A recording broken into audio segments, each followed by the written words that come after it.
Good morning, everybody. Good morning, Mandy. Good morning. How are you? I have coffee. It's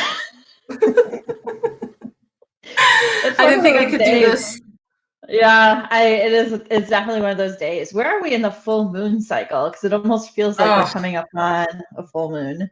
yeah, I have no idea, but that makes a lot of sense. I'm pulling up our, in case I get any comments. Um, that's a good question. I don't think I've seen the moon for a while. Oh, that's because I live in Alaska and we have like 90 days of sunshine. I can't even make 2 cents a word I can't even just keep talking, but yeah.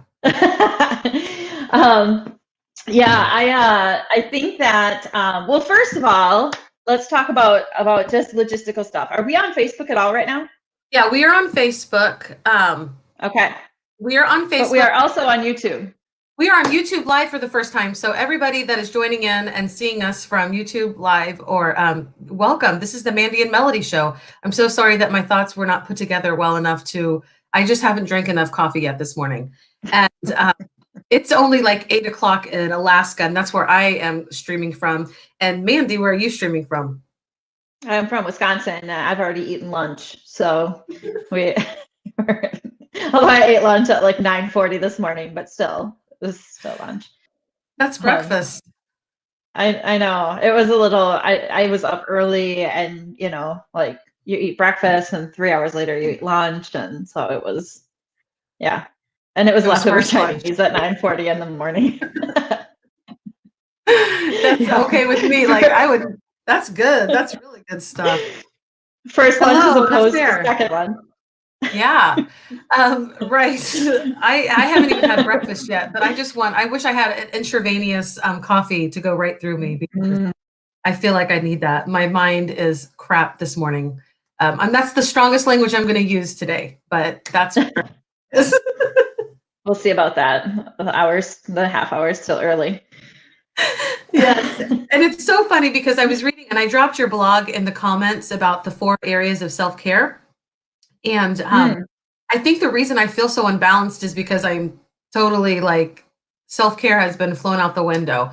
The different, Yeah. yeah, and I feel like I am unbalanced because of that. So it's good that we're going to talk about that today. And also, May is Mental Health Awareness Month. So all of these topics are going towards that. And for those of you watching for the first time, Mandy has written 3 books. The third one is just about to come out at the end of this month.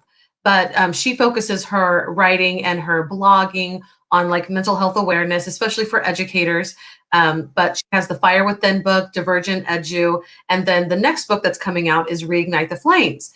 And so, and I'm saying this because we are going to get more viewers now that we are on YouTube Live. But you regularly blog about mental health awareness, and you're regularly all of the terms behind it, like you're constantly studying it. So that's why it's great to have you on the show and to be a part. That was like the best sales pitch ever. Like, I'll send you I your check surprised after. myself. All those words in a row this morning without the coffee. I It's know, impressive. I know, it's crazy. Hey, Alice is good to see you. Yeah. No, but I really do love your work. That's why it's so Thanks. yeah, because I read all your stuff. Yeah, well, I think that like the area of self-care is so interesting because like for a really, really long time, I didn't like believe in self-care because I thought like the activities that would constitute self-care were only for lazy people. Or like so and I know it sounds awful. I mean, and it's just being totally honest. Like and I've believed in the concept of self-care for a while now, but when I tried to make the transition to believing that I needed to take care of myself, I also reflected on where my original beliefs came from, and if you read my stuff at all, you know that I'm like totally honest and very reflective about things that happened to me and like trying to find the root cause of stuff, because I think like if you just try to band-aid things, it doesn't work. And so you really need to find the root. and sometimes the root isn't where you think it is. And when I was writing Reignite the Flames and writing about self-care, I talk a little bit about the fact that my belief in self-care was very much rooted in the way that I grew up. And it wasn't like, even though I grew up not like, again, like I hate always mentioning it, but abusive childhood, like I didn't agree with what my parents were doing. I still like held on to that same belief about self-care. And in my house, like only rich people got their nails done. Only rich snobby people, like those people. It was alluded to like that they were a different type of person, right? And we didn't deal with that. And I kind of joke, and I mean tongue in cheek in Reignite the Flames, that my mother would like say that kind of stuff as on her way to the boxed wine in the refrigerator, like that was how she dealt with stress was with the boxed wine. And so my feelings kind of came from that too. Like people who got massages were rich and lazy, and so for like that resulted in me for a very long time not taking care of myself because only those people did that kind of thing. And now, of course, my beliefs on self-care I totally changed. I think it's necessary. You must do it. Like it's how you fill your own cup and take care of yourself so you can take care of others and all the things that everybody always says. But I think it's important that if you have a difficult time with accepting self-care as part of a normal routine, that you really look at what the root is of that, because it's probably not just a belief you came up with on your own. Right. So, Well, like most things. And you're coming in really blurry. yeah. Okay, you can see that? Okay. Okay. Yeah, there's nothing I can do about that. It's my Wi-Fi living in the country. Oh, yes. Well, I mean, most things in our life we pick up from like how we grew up. We adopt those attitudes. I feel like not just about self-care, but the way that I have changed as an adult are like it's been years of trying to undo a lot of the stuff that I learned. Just wrong information and a culture that was, kind of toxic, just to say. Want to, in case anybody's watching, I'm not like here to hurt people. So I don't want to go too into that. No, but I think that's an important piece. Oh, hey guys. I think that's an important piece because even if you like, even if you grow up in a very healthy environment, there can still be pieces of things that are maybe rooted in like belief systems that your family has that might not fit you as an adult, or might not fit the way that you are, what you're doing as an adult. And I kind of give an example of like I've heard this a lot, that people who are teachers or who marry teachers, sometimes their family's like, oh, you're only a teacher, depending upon how they grew up believing about teachers. Or they might be the opposite, like, oh my God, you're a teacher, that is amazing. But those belief systems tend to carry through family systems. And even if you had a great family, those like little beliefs can affect what you do in the future and what you believe. So,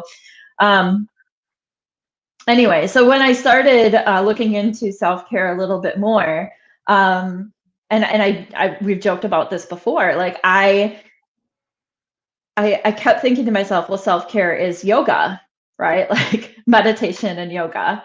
And I'm not a little woman, like I carry a little bit of weight, and like yoga is not fun. It's not like, I tried it because I'm like, oh, well, self-care is yoga. So if I want to do self-care, I have to do yoga.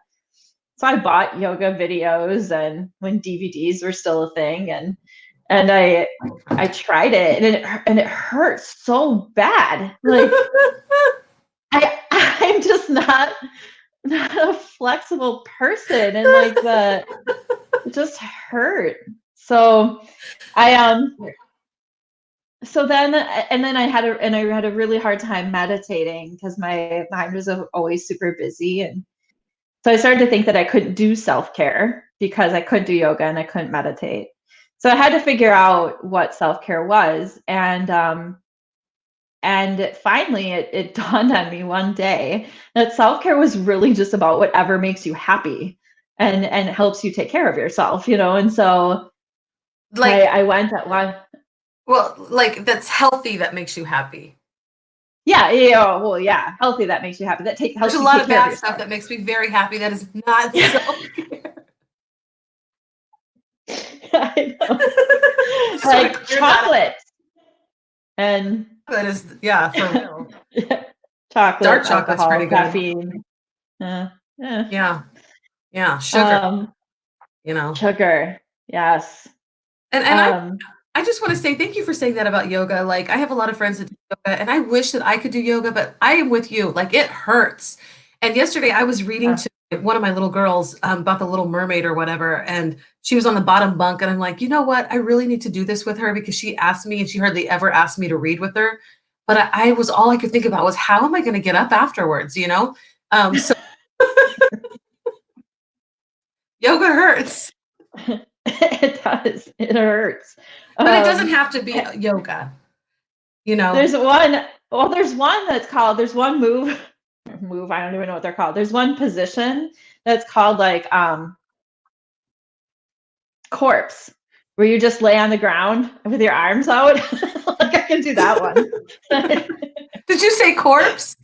Yeah, I'm pretty sure it's called corpse. So you just like lay down and with your arms out like that one. You I know can what? do. That You know one's what is so acceptable. funny that you said corpse today when I was putting on my makeup, I was like, and I'm totally unbalanced right now. I just want to put that out there. Like this pandemic is getting to me every other day. I have like a weird day. Today is that day. But I felt like I was putting makeup on a cadaver. I was looking in the mirror and I'm like, oh my God, you look like a cadaver. That's so morbid. Stop being so morbid. It was horrible. I know. Well, I have been very morbid lately. It just goes with everything. Des, Sign of the times. I used to think that yoga was the only way you meditate. I feel so silly. Hey, don't feel silly. If you actually do yoga, kudos to you. If you can get up off the fear, God bless you. But one of the first things that you Yeah. say in your blog is you talk about emotional self-care. So Hmm. like having a good cry, sometimes you just have to have a good cry and then you can Yeah. a part of social or, emotional self-care. Yeah, I think so. Yeah, so I found that in kind of my studying of self care and figuring out what it is, I found that there were people that had different kinds of self care, and I'm like, oh, different types of self care. That actually kind of makes sense because you're a whole person. You're not just one, and self care is not just physical, which a lot of people think like tend to go down the physical road with that. And but then I would go so I was kind of searching through all of the research, and some people had 15 different types of self care, and I'm like, and saying that you should address all of them, and I'm like, okay, that's against my self care right there. Is telling me there's 15 different kinds that I have to keep up with. Like that's never going to happen. So I kind of categorized some of them and into broader categories, and found that I thought that there were four. So to me, there are four types of self-care. There's emotional, spiritual, physical, and intellectual. And emotional, the only one that's kind of, I sometimes I think it should be included, but it falls kind of under emotional for me is social self-care. So like making sure that you connect with people socially. But for me, like that's a very emotional thing. Like I have emotional ties to my friends, and that's why I connect with them. So social self-care kind of falls within that. Um, but yeah, emotional self-care is really anything you do to kind of take care of your heart, to take care of your, not like your actual heart, but like your emotions and your heart, and really try and find a way to read your emotions. Like that would be another thing, like making sure that you can, when you have an emotion, it means something, including crying. Like everything means something. Mhm. And so being able to read your emotions and like we kind of joked about a full moon coming up, but feeling sad or feeling overwhelmed or feeling any of those types of things are all a part of, like telling you need more self-care in that area. And so paying attention to that. And I do think that people don't pay enough attention to their emotions. And because they think, well, I'm sad and I shouldn't be sad, so I'm just going to push it down and not deal with it. But Band-Aids don't help anything. Like until you really get to the root of the issue, that's the only way you're going to be able to work through it. So, but yeah. I love that what you said. I mean, it reminds me of like when I was growing up, we were told that we had to, like, because of our faith, we had to forgive everybody all the time.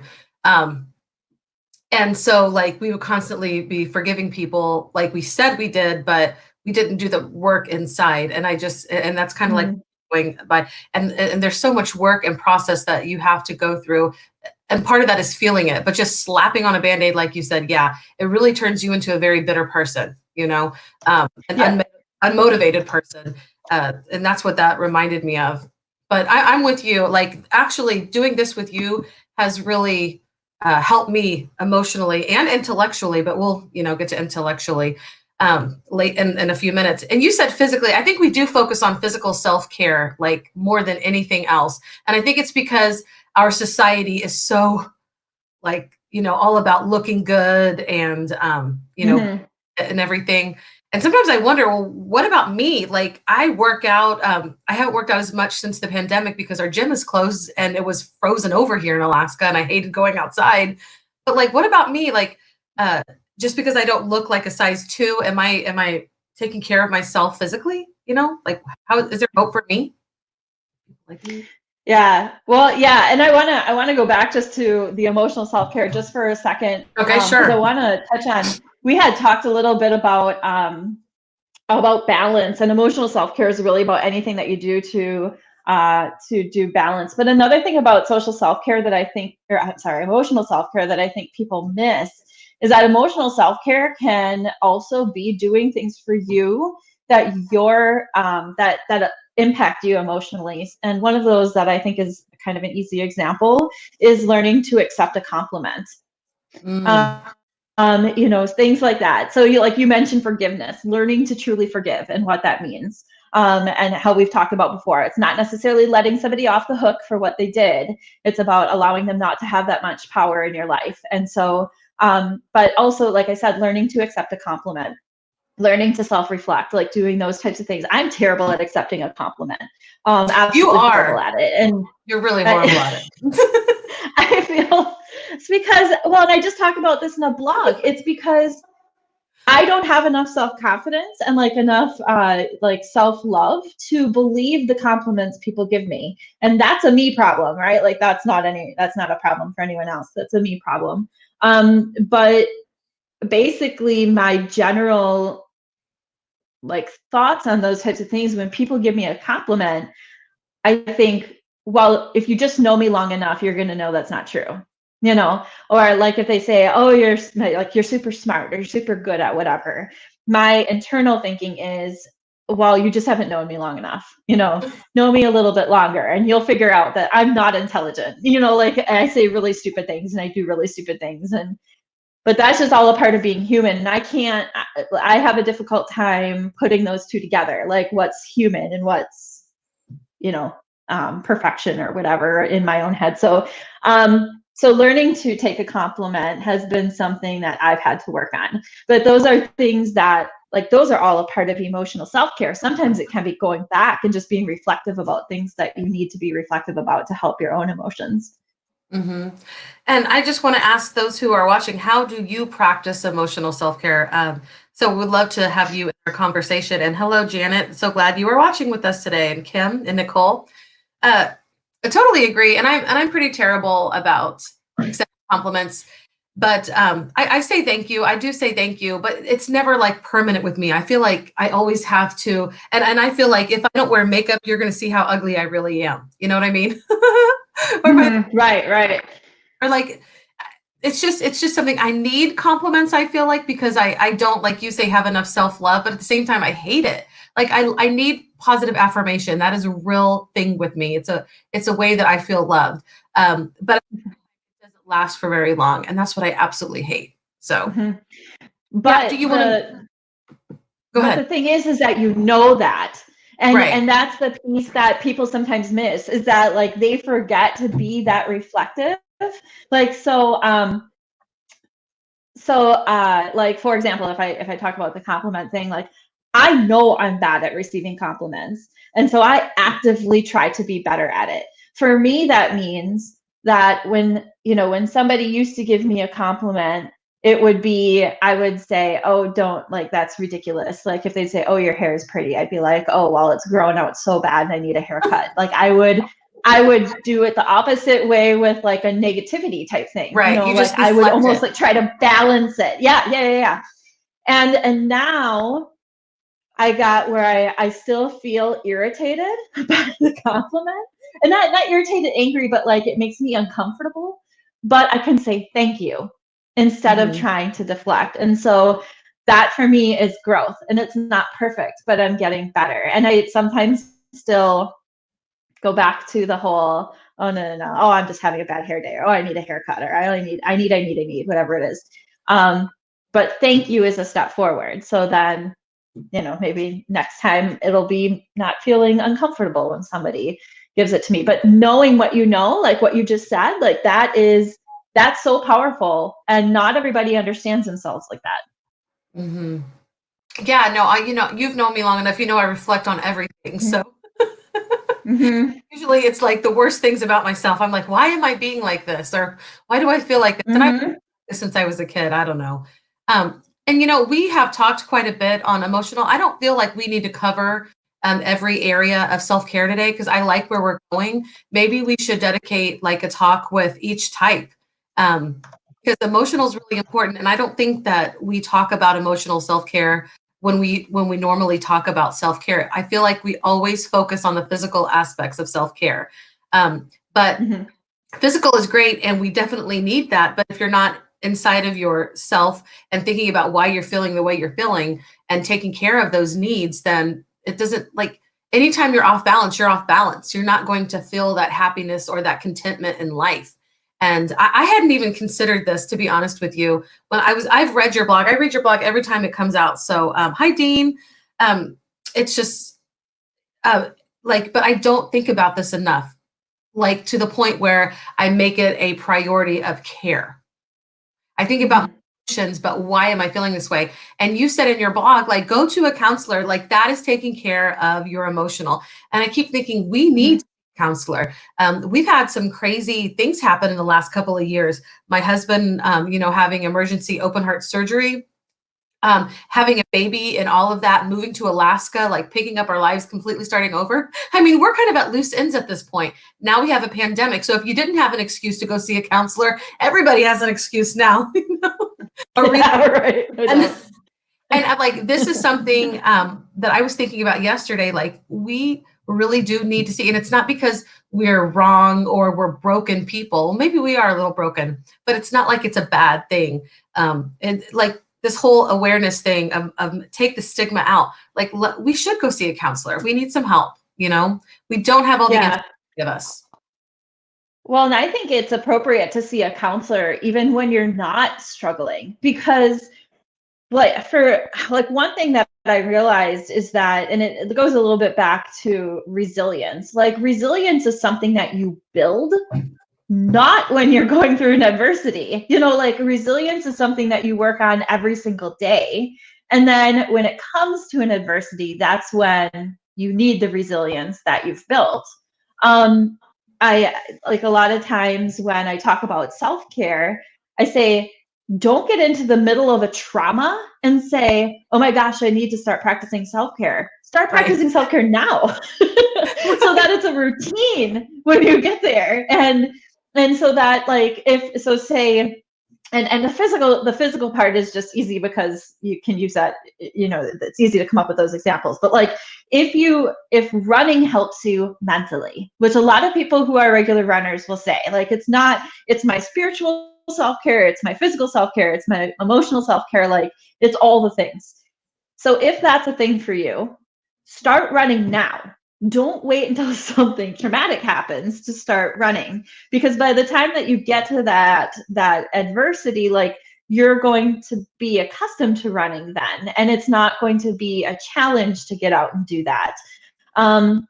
And so I think that even with emotional self-care, it's kind of that same idea.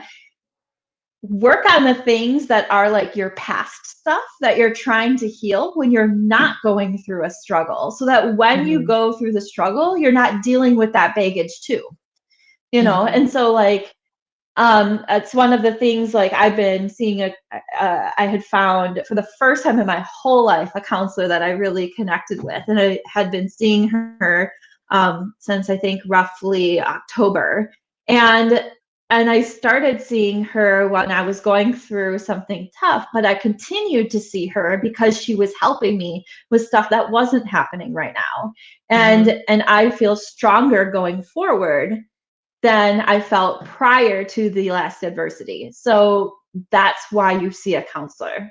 It's totally appropriate to do it even when you're not struggling. Right. And I love that you see a counselor because you share your wisdom with me. And so sometimes I feel like I don't need to see a counselor because I talk to Mandy. But that's not helping my family. I want to share what Desmond says. Desmond says, I support myself emotionally by taking time out for me. I try to meditate, breathing exercises. I am also an avid writer. I love writing in my journal diary. I need to get better at reflecting. Lastly, I daydream. Oh my gosh, Desmond, like, yes, I'm all about that. I definitely write, meditate. I pray a lot. Always reflecting, but daydreaming is something that I do. I've always daydreamed since I was a kid, and like to like kind of get out of myself when I'm in a really stressful situation. I definitely daydream. Like that is a way of escape for me. So I love that he said that. Yeah. Thank you, Desmond. I always love when Desmond shares. And good morning, Dean and Aaron. Thank you for joining us, and Gail and Valerie. Oh, so many people are joining. We are coming up on like the end. I know you like to keep it short, Mandy, but I really think that we kind of have our next talking points for like focusing on emotional self-care is something that we just don't do enough. And I love this conversation that you've started, and it's absolutely important. And yeah, so tell us what we can do, if you don't mind, like you said, to be proactive so we don't have to wait for the next emotional breakdown. What can we do? Like, what are some real life, if we don't like yoga, what are some real life we can start helping ourselves emotionally right now? Yeah, so some of the like suggestions I give in the book, again, are like see a counselor even when you're not struggling. Keeping a journal. If you are a writer and you like to reflect like that, I just like to reflect in my own head, but I do keep my blog. So my personal stuff, I kind of reflect in my own head. My professional stuff, I do keep my blog.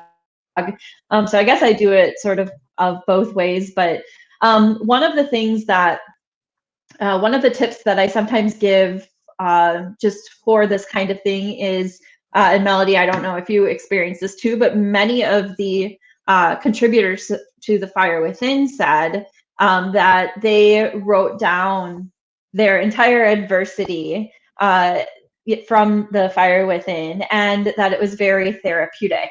And a few of the contributors I worked with were really struggling because they said, like, I emotionally am having a difficult time. I'll get to a piece and I'll just start crying, like those types of things. It's really, really hard to relive trauma on purpose. And that's I think that's what makes counseling scary for people, is that you are like on purpose reliving something that you would rather forget. And so I think that but all of the contributors said that writing things down really, really helped. And while some in particular were really struggling, I had spoken with my friend Kevin Honeycutt, who had written a very personal book himself. And I said, like, how do I help people through, because I'm not a counselor, so I'm not counseling anybody. How do I help them through this process? And his advice to me was to tell them to write every detail down and ball it up and burn it, and then start over again with what you actually want to say for the book. And so many people just thought that was so incredibly therapeutic. And so since then, when I've mentioned that to other people, they've also said the same thing if they've like written journals or written something down. So as far as like emotional self-care, that might be in keeping a regular journal, but that might be just going through a piece of your life. And the idea, of course, is if you're burning it, you're letting it go, and that might help a little bit. So some other tips that I give in the book are spending time with friends who build you up and make you laugh. Thankfully, I would say all of my friends are like that, so I can kind of pick them at random and laugh with them. Practicing positive self-talk and being kind to yourself, kind of like learning to accept a compliment. That is one that I have to be very cognizant of and purposeful with. Learning to recognize your stress triggers. That's another, something that can be worked on in counseling or not in counseling. Understanding that when X happens, it might cause you to feel more stressed, and then how do you deal with that trigger? Because triggers can sometimes be like one of my an example that I had heard of. And to be honest, I can't remember where I heard this anymore, so I apologize if somebody was the one who told me. But I heard a story about a student who, every time somebody would come in the door, they would fly underneath their desk and be, clearly some trauma-related response. And then they couldn't get them out. The child would become emotional, and they'd have to remove the class, and all of the things would be happening. And come to find out that at home, Dad was an alcoholic, and when he would come home and he would jiggle the door to open it, the boy would hide at home because he was afraid of the way Dad would react. The jiggling of the door from it opening was what was causing his reaction. Now that's a huge example, like a really dramatic example, but like that's how stress triggers work. And so you can have stress triggers. It can be the color of walls in a room. It can be, things that, smells, especially if you are super sensitive to smells, it can definitely be that. The smell of a cologne or smell of something like that, depending upon what it is. It can be just having way too many things going on at once, but figuring out what those are and being proactive with trying to either work through that trigger or avoid it can be emotional self-care as well. And then, we spoke about forgiveness already, but finally, one of them that I have is just laying in the sun, doing something you enjoy. It doesn't always have to be work. Like, it doesn't always have to be emotional work. Sometimes it's just doing something in the moment that keeps you there and that makes you smile. So that's kind of how I talk about emotional self-care. Well, I love those. Thank you so much. Desmond says, yes, stress triggers are my jam right now. Hashtag ongoing, hashtag recognition. And he says that the write up, the ball burn up idea sounds good. Dean says writing is very therapeutic, and that none of us like yoga, Desmond says. So we're all we're all looking. Aaron says, I'm sure some people like it. I have a lot of friends that love yoga, and for all of them, good for you. Just kidding. Good for you. Yeah. I wish I did. Like, that's the thing. So, like, also, I laugh about it, but part of it is, part of it's that I'm jealous, like, we tease, I wish I could.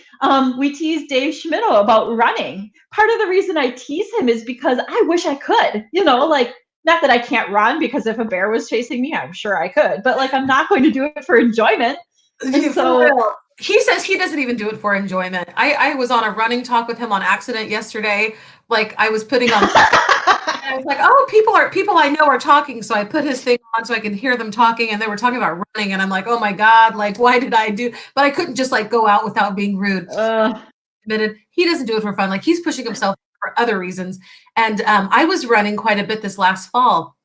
And I got to a point, like I hadn't run since I was pregnant with Madeline. Like I remember, no, I had her, my husband and I did a couple of 5Ks together the first year of her life. But then I stopped running. I tried to pick it up again this fall. And I thought if I could just run a mile, like that would be a big deal for me. Well, then I ran a mile and then I was like, well, I can't do 2 miles. This was effing hard. And I totally psyched myself out.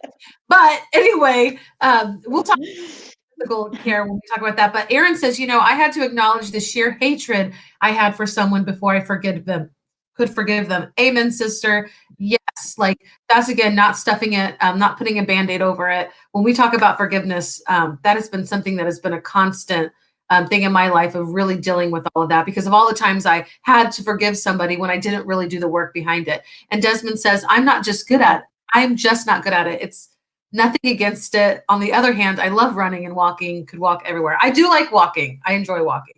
So I enjoy walking too. I do think, as far as what Aaron said, I think forgiveness is we could have a whole thing on just forgiveness. It's such an interesting topic because I think it's very much like grief. There's a process to it. And there's some things that people can't get past. And that's why they have a difficult time forgiving and moving on. And the things that I think are the most difficult are things like they feel like they're letting people off the hook for something they did to them. And that like they want them to they don't want them to feel like what they did was okay. And we've had this discussion before, and I've had to come to the point where I just don't think that's what forgiveness is. right. Because most of the time, like if they did it, they don't care. Like you know what I mean? Like if they did it and they're not saying sorry and all of those things, it doesn't matter to them as much as it matters to you. And they've already moved on with their life. It's yes. And so the only one you're hurting is yourself. Right. But people want that closure on that emotional trauma and they don't get it. And I think that as part of forgiveness, like that you can still just because I forgive somebody doesn't mean I like what they've done or I accepted what they've done. It doesn't even necessarily mean I will ever talk to them again in my whole life. But it does mean that I have let go of what they've done so that I can move on. And so but I think that in that process, like people miss that part where it's actually about you. It's not about them. Right. And, but I would love to sometimes research the process of forgiveness because I very much do think it's like a process of grief. I completely agree. And I'm with you on, let's write a book on forgiveness, Mandy, because growing up, we were taught that we have to forgive, but nobody taught us how to go through that process. And we slapped band-aids on it, like you say. And then I was such a bitter person. And I felt terrible for being bitter. And I felt like being an angry person was a bad thing, but I just didn't know how to work through that. And I actually did see a counselor, my youth group pastor, Marty Clary. He was also a certified counselor and everything. And I went and saw him about different things that were happening and that I just couldn't let go. Just like Aaron is saying, I couldn't let it go. And it was really about like, I had a biological parent that like pretty much abandoned us. And I never really talk about that because he's still alive and I don't hate him and I don't want him to feel even worse about his life because I'm sure he feels terrible about it, but he'll probably this. It was a very humiliating experience to be in the same town. I went to high school across the street from the church that he pastored. And so many people in my life knew my biological parent. He completely abandoned us. I didn't even have a relationship with him. And sometimes people did not believe that he was the person that he was. And all that to say, I really was angry with him. And my counselor asked me, like, what do you want him to do? Do you want him to get on his knee? I want him to get on his knees and beg for forgiveness is what I want, because I was so hurt by all of this. And he was like, well, I'm not trying to make you feel bad, but that's not going to happen. Like the way Right. he doesn't know that. He doesn't feel that. Like he has moved on with his life. He's not going to feel that way. And he's not going to have those. And you need to be prepared for that, because if you're hanging on to that, you're going to always be let down. And so he gave me some ways that in my faith, in my Christian faith, to deal with that. And I prayed about it for a long time. And I also think that this is kind of like a part of your spiritual self-care. So when we talk about spiritual self-care, hand in hand with that. Yeah. It took me about a good year to get through that. It was a fascinating story of what ended up happening, because I did meet with him. I did have a confrontation with my biological parent in a restaurant.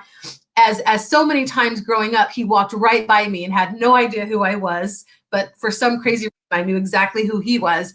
And I did have a confrontation with him. And then when I did, it was not a horrible, I did not cuss him out. It was an amazing experience that empowered me and allowed me to finally let go of everything, because I had prepared for that moment steadily for a year. And that was one of the biggest transformations of my life. And kind of was why, like when I began teaching, because this was a few years before I began teaching, why it was so important for me to teach my students about forgiveness and how to go through the process of forgiveness, and to be actually sorry about doing things that were wrong to people. And I know I got way off topic. I apologize. Yeah, no, I don't think you did at all. Like, I think that that's an important piece, because if you're told to just forgive somebody and you don't go through the process of what that actually is, it happens exactly like what you just said. You forgive them, you get bitter because you feel like they didn't pay for what they did, or they didn't truly apologize. They may continue to cross those boundaries that made you mad to begin with, because you didn't, like, you didn't create a stronger boundary, or you didn't go through the process of forgiveness, which may have included talking to them about what they did. And so you just keep getting more and more bitter, and it definitely does not help your relationship at all.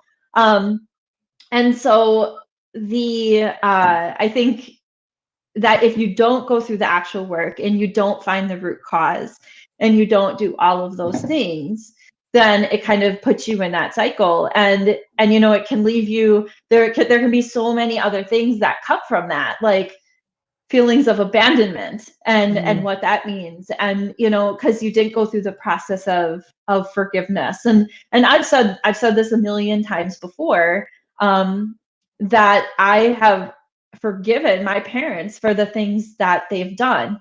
I don't have contact with them. I don't have them a part of my life. And there are still moments where I wish I had a mother, not the one I had. That has all been a part of my process of forgiveness. There was a story where one of, I never tell this part of the story, but my family had a significant number of adopted children, and when they were arrested, one of the things that they were arrested for was child trafficking. And so one of the girls was on a show on 2020, and she had spoken about her experience and had contacted my biological half sister. And at the time, she said that my mother was being abused by a boyfriend, and kind of said it in the way of, good for her, she's getting what she deserves. And my response was, nobody ever deserves that. And that was the moment that I knew that I had forgiven my family for what they did, and that girl had not. She had not gone through the process of that, because when you let go of that kind of thing, and you do forgive, and you do understand that somebody doesn't have that kind of power in your life, you don't wish bad things upon them either. You don't wish for retaliation. You don't wish for them to feel what you felt, because you've already felt that yourself, and you don't want them to. And for me, that was a big aha of, oh my gosh, like, I made it. I got through what I needed to get through in order to truly forgive what had happened. And So I think that piece of it is so important. Right. And your the lady who you were talking about who was trafficked and like I think the harder your trauma, like I can understand why she would feel that way, but yeah, like it's so hard. Well, That I want to be choice. clear. She Why was. why it's really a I want. choice though. You know what I mean? Because you have, Mhm, yeah. and it really is a hard choice, especially the worst that you've been treated by people. But that's exactly why the choice to go through the forgiveness is so important because not, harboring all of that, like it hurts in every area of your life. It hurts physically. It just turns you into somebody that you don't even know. And Right. it's so hard. And forgiveness is like a cycle for me. Every time I was pregnant, and I was pregnant, more times than more times than I have on one hand, honestly. So like every time the issues of being abandoned, the issues with my stuff that I had grown up with and with my biological father, all of those issues came up so much because emotionally I was bearing a child, right? So I had to go through the whole cycle over again. And so I feel like forgiveness and a healthy forgiveness is like going through the cycle when you're triggered and it's not like a one and done deal. Sometimes it's a process that happens when you're least expecting it, which goes back to why you say it's a lot like grief. Yeah, and I do think too that just like you just said, just because I made it through forgiveness doesn't mean I don't have moments of like, why did this have to happen? Like I had Mhm. one yesterday. I was for absolutely no reason. Actually, it was okay. Well, this was the trigger. The trigger was that we had just moved into this house, and okay, this is going to sound absolutely ridiculous, but the trigger was I have a pantry. I've never had a pantry before. And I don't know what I use a pantry for. Like I do, like I get the idea of it, but I don't like, do you put sugar in there? Do you put oil in there? Like I have like there's things I have no idea if you put them in a pantry. And my first thought was if I had a mother I could call and ask. And that spiraled into I am so angry right now that I don't have anybody that I can call and ask. And so like just because I've gone through the process of forgiveness doesn't mean that I don't sometimes get thrown back into those feelings of I am so freaking mad right now. Like I can't believe that this would happen. This is so unfair. And so I think too that also is an important part to recognize because like I could say that well yesterday I totally failed in my forgiveness and my growth and what I'm trying to go through as a person, or I could say well that was part of the cycle. And today Mhm. is a new day and we move on. So I think that, like what you said, it's important to understand that, like, just because you've made it through doesn't mean you don't go back into the cycle every now and then. Right. And it's so funny that a pantry. I think the best thing about a pantry is to go in and shut the door and cry, honestly. So if you Is that what they're for? That's what they're for. Oh my that God. I didn't know that. So that's my favorite part of them. So tissues. I put tissues in there, alcohol in there, chocolate in there. Can ice cream go in a pantry? no, no, they cannot. Um, it's Oh, so funny shoot. because it's funny because Dave is now watching, and we were just talking about him. Aw, Dave, we were just making fun of you before. No, we were not So making great. fun of you. Well, Mandy was, I wasn't. He says that is so good. Making it through doesn't mean you've made it. Right. I totally agree with you on that, Dave. It doesn't mean like a perfect. We're never perfect. We're human beings. We're constantly learning, reflecting, and going forward. If we choose to go forward, it's always a choice. Mhm. This is a Yeah. choice. Taking care of yourself emotionally is a choice. Self care. A pantry is for whiskey, he says.